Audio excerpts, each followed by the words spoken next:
নমস্কার বন্ধুরা, আমি প্রিয়াঙ্কা। বড়দেরকে প্রণাম, ছোটদেরকে স্নেহ জানিয়ে আজকের ব্লগ, আজকের দিন শুরু করলাম। আজকে কর্মব্যস্ততা পূর্ণ একটি দিন।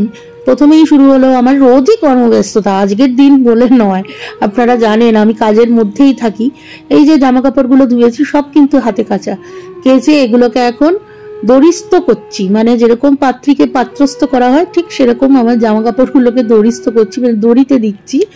আর এখানে তারপরে আমি এই যে দেখছেন, এখানে আমি আমার বাসন যেগুলো রান্না হয়ে গেছে সেগুলোকে নিয়ে এসে, আমাদের জানেন এখানেই আমাদের বাসনটা মাজা হয়, দিদি যে আসেন এইখানেই বাসনটা বাজে।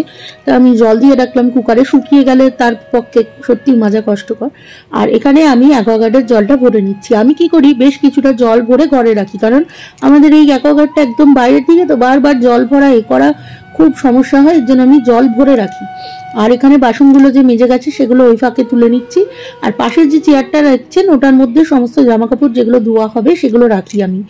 আর এবার আমার কাজকর্ম কমপ্লিট, এবার বেরিয়ে যাচ্ছি মার ওষুধ আনতে। আজকে প্রচন্ড রোদ বন্ধুরা, প্রচন্ড রোদের তাপ।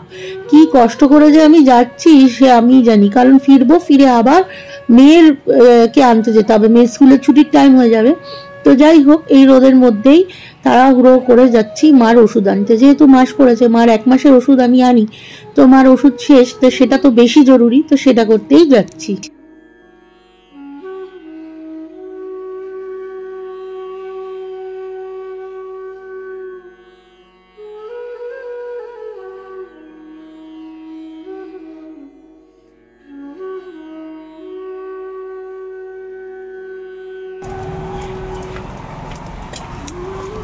প্রচন্ড গরম, প্রচন্ড।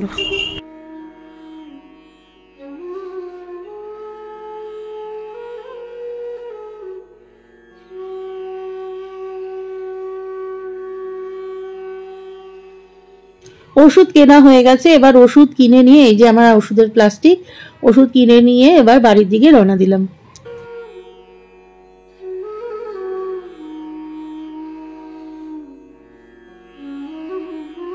বাড়ি ফিরেই মাকে ওষুধগুলো সব বুঝিয়ে দিয়ে আবার মেয়েকে আনতে বেরিয়ে গেলাম।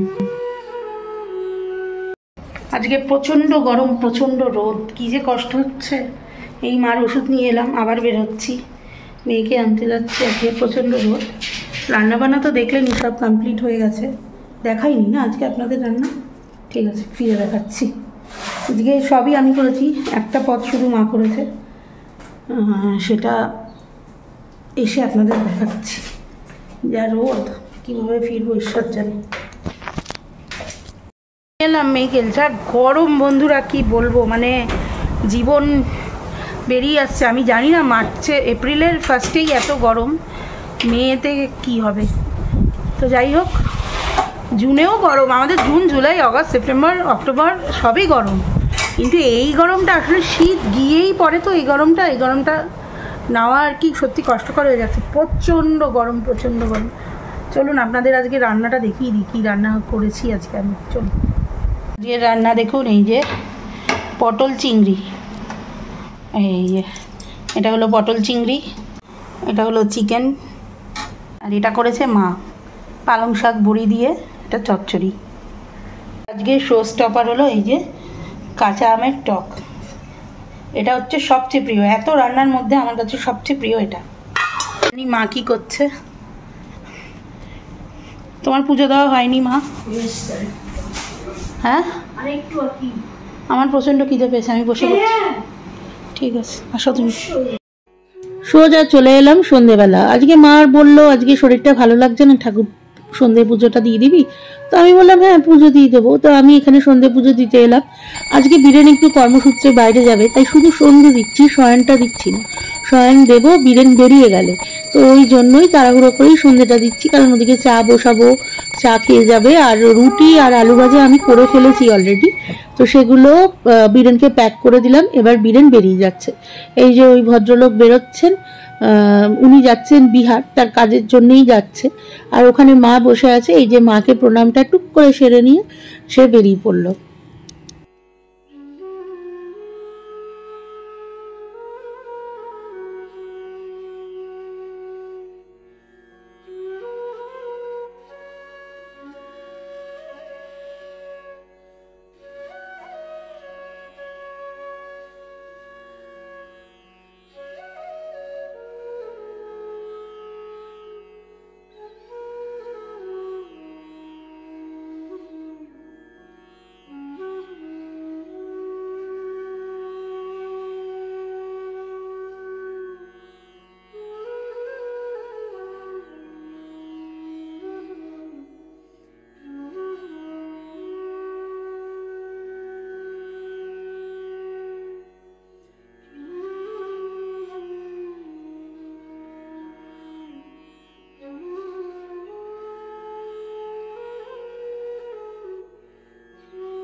বীরেন বেরিয়ে যাওয়ার পরে আমার গোপালদের ঘুম পাড়িয়ে দিলাম, কারণ ওনারাও বসে আছেন। তো গোপালকে ঘুম পাড়িয়ে দিয়ে এবার আমার মোটামুটি ঠাকুর ঘরের কাজ অল ডান। এই গোপালরা যখন ঘুমিয়ে পড়ে, কি শান্তি লাগে দেখুন। তিনজন মিলে, আমি তিনজনকে একেবারে মুখোমুখি রাখি যাতে তিনজনে গল্প করতে করতে ঘুমিয়ে পড়তে পারে।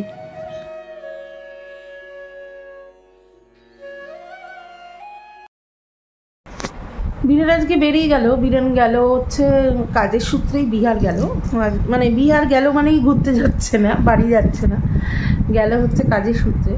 তো বেরিয়ে যাওয়ার পরে এই মেয়ে পড়ছে, মেয়ের এখন 2 দিন ছুটি, তারপরে আবার সোমঙ্গল পরীক্ষা হলে ইতি। তো এখন পড়াশোনা করতেই হবে, পড়ছে। আর আমি বসে পাহারারত অবস্থায়, পাহারাটা মানে ভুল শব্দ ব্যবহার করলাম। ব্যাপারটা হলো আমি বসে থাকলে ওর ভালো লাগে, আর কিছুই না, আমিও তাই বসেই থাকি। আর অ্যাসাচ আমার আজকে কোনো কাজ নেই। বীরেন থাকলে যেই কাজটা থাকে, তবে কি বলুন তো, অন্য দিন কাজ করতে করতে মনে হয় বাপরে বাপ আর পারছি না, কত কাজ। কিন্তু আজকে ফাঁকা ফাঁকা লাগছে, মানে মনে হচ্ছে কাজটাই ভালো, কাজ না থাকাটাই খারাপ। মানে নিজেদের লোকেদের জন্য যেটুকু আমরা করি সেগুলোকে আপাত দৃষ্টিতে কাজ মনে হলেও যখন সেই কাজগুলো থাকে না, তখন বোঝা যায় যে মানে কতটা খারাপ লাগে। তো যাই হোক, কালকে আমাদের শীতলা পুজো পাড়ায়, তো এখন ভাত বসিয়ে দিলাম। মার পেটটা ঠিক নেই, যার জন্য মা বললো আমি মুড়ি খাবো। মেয়ে বীরেনকে দিয়ে দিলাম, বীরেন কিছু খেয়ে যায়নি, কারণ বলে এত আগে খেয়ে নিলে ট্রেনে খিদে পেয়ে যাবে।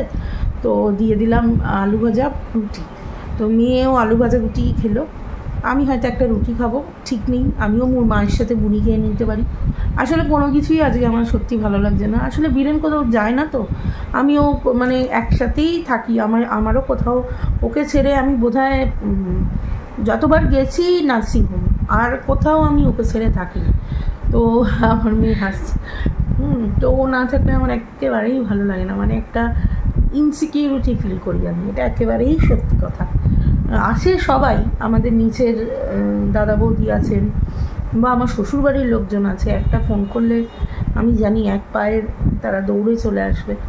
আমার দিদি আছে, ছোটদি আছে, আমার পাশেই কাকিমা আছে, কিন্তু ওই একটা মানুষ না থাকলে মনে হয় যেন, আমার কাছে যেন মনে হয় 80% লোক নেই।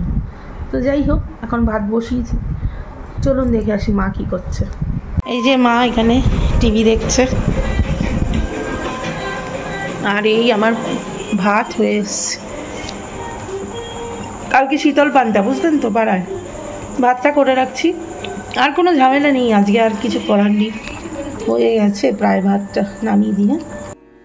রাতের সব কাজ আমার কমপ্লিট। টুকটাক বাসনগুলো আমি মেজে নিই, ছোটোখাটো চামচ বাটি, ছোট ছোট বাটি, এগুলো আমি মেজে রাখি, বাকিগুলো আমাদের মাসি আসেন, উনি মাজেন। তো আজকের ব্লগ আর বড় করছি না বন্ধুরা, বীরেন বেরিয়ে গেছে, তাই মনটা একটু ভারাক্রান্ত। আসবো কালকে আবার একটা নতুন ব্লগ নিয়ে। সবাই ভালো থাকবেন, সুস্থ থাকবেন, আর অবশ্যই ভালো লাগলে শেয়ার আর সাবস্ক্রাইব করবেন।